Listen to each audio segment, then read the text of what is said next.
Hey y'all, this is TCA Gaming, and in this video we are going to go over the new feature that eBay has rolled out in regards to eBay automated feedback.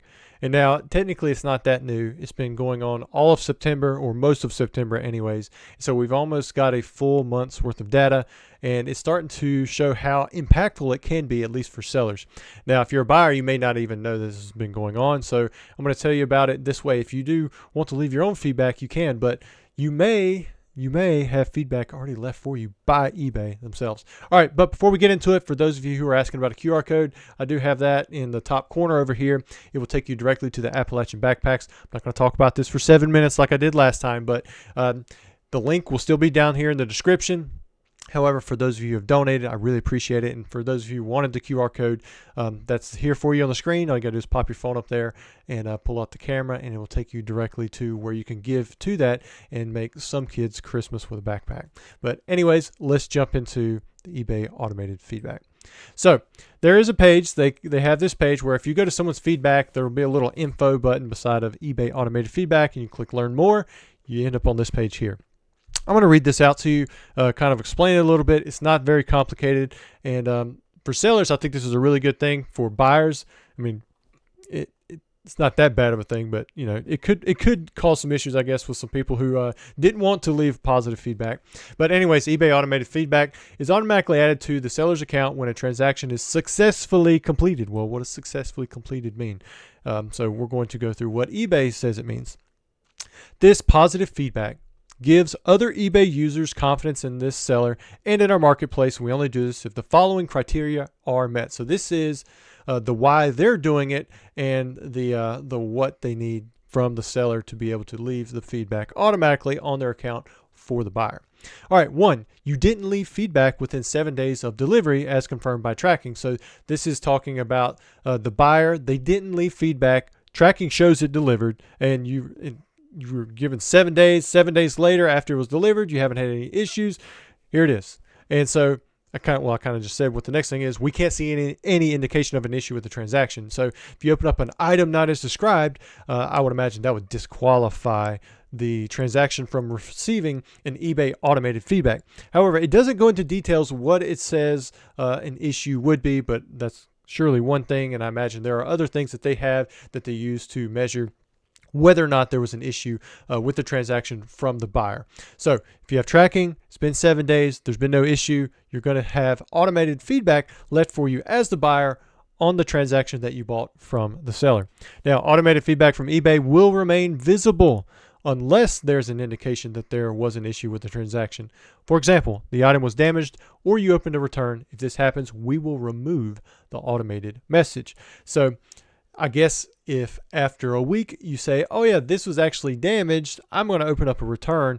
Now eBay says, okay, we left a positive automated feedback for the seller, I guess for the buyer on the seller's account. Let's remove that. So they're going to automatically remove that feedback in the case that this happens. And then I guess it opens back up to there being not any feedback there. And I was going to say it opens back up to the buyer to leave feedback, but that's actually something that stays open for the full 60 days. As you'll see next, you can still leave your own feedback within 60 days of delivery, in which case the automated feedback will be replaced with yours. So say you just forgot.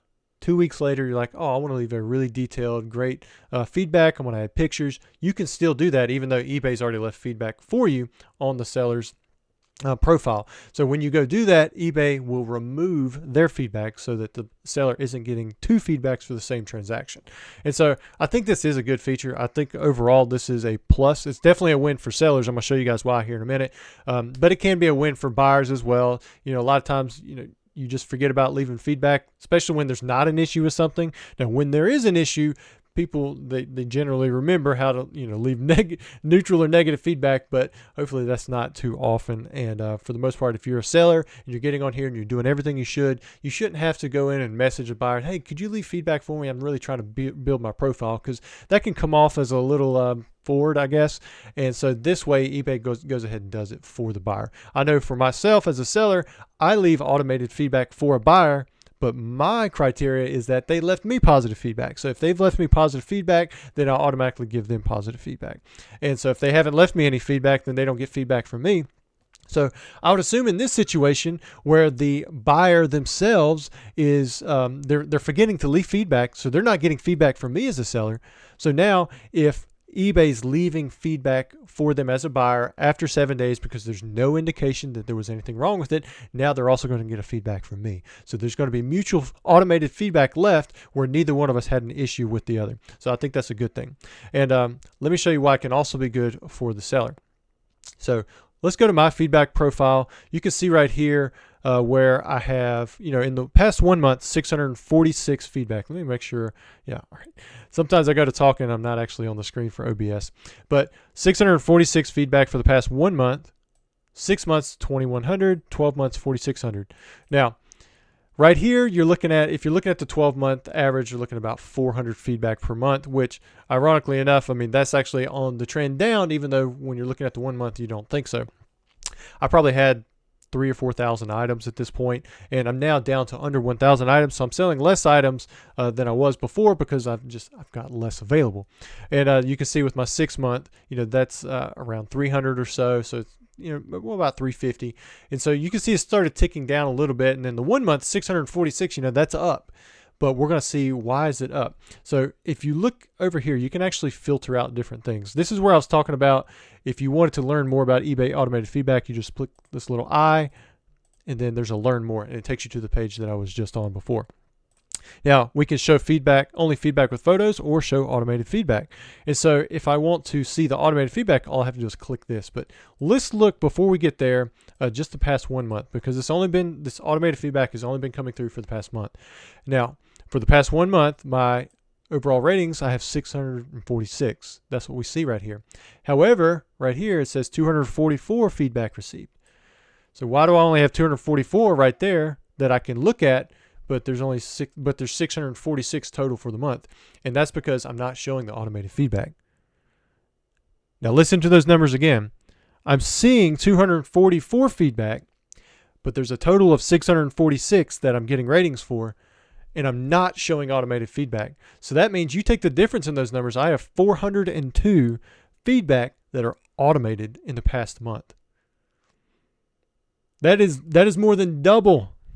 I doubled my feedback score if we include the automated feedback. So that means like approximately it's a little bit more than this, but a little more than 1 in 3 of my customers who are satisfied are leaving feedback, where 2 out of 3 are not leaving feedback. And it's not quite 2/3, if you do the numbers. But so let's click this, show automated feedback.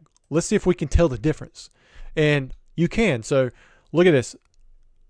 eBay automated feedback, eBay automated feedback, eBay automated feedback. All of these are eBay automated feedbacks. And then the ones that are not, they say verified purchase. Verified purchase. So I like that. It looks like maybe every morning the eBay automated feedbacks kind of come through. That would make sense to me because a lot of the shipments that I send out go out in the morning. That's when they receive tracking. That's also probably when they scan in and likely deliver to customers as well. So a lot of automated feedback is going to come through in the morning because I use United States Postal Service. And then I imagine at night, a lot of people are getting off work, and that's when they're leaving their own feedback, or they're overriding the automated feedback because they're wanting to leave it themselves. And you can see how it's kind of grouped here, but like just on this first page of 25, let's see.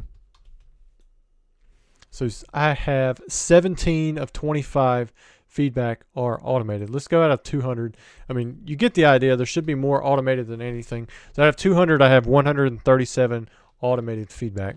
And again, we're not even looking at the full month of September because I believe it started on the 3rd. Maybe it started on the 2nd, and we're only at September 29th as of when I'm recording this video. So we still have today, still have tomorrow. And so the numbers may actually be around 2/3 of the feedback that I'm going to receive are just going to be where it's eBay leaving the feedback for me. They're leaving it for my buyers because everything went smooth. They didn't feel like going into the purchase history and leaving feedback. I kind of get that. I try to make sure that I leave feedback for every purchase that I have because it helps me keep track of what I've received, especially when I order like the same card multiple times like I did with that Blaine's Moltres. I want to make sure that I'm leaving the right feedback for the right seller when the card comes in. And then if I haven't received it, I know that because I can search for feedback that is still or items that are ready for feedback. That's an easy way to search in your purchase history. But overall, I think that this is a win-win for both buyers and sellers. Let me know what you guys think about it, because I am a majority seller. I do buy things, but I don't really ever forget to leave feedback. So this isn't something that affects me that much. But if you are a buyer and you don't leave feedback in general, do you want eBay leaving feedback for you? Because if you're buying from people like me, then you're going to get additional feedback ratings as well, because I'm going to be leaving you mutual feedback from my settings, because once you leave me feedback, I'm going to be leaving you feedback. So it gives you an extra feedback rating that will help boost your score, I guess. But overall, let's just I want to make sure that you guys kind of understand that there are criteria that have to be met before eBay will leave feedback for you as the buyer, and then you can still leave your own feedback as you normally could within the 60-day window, and that's pretty much been the precedent that we've always had. But let me know your thoughts, and I hope you guys enjoyed the video. Thanks.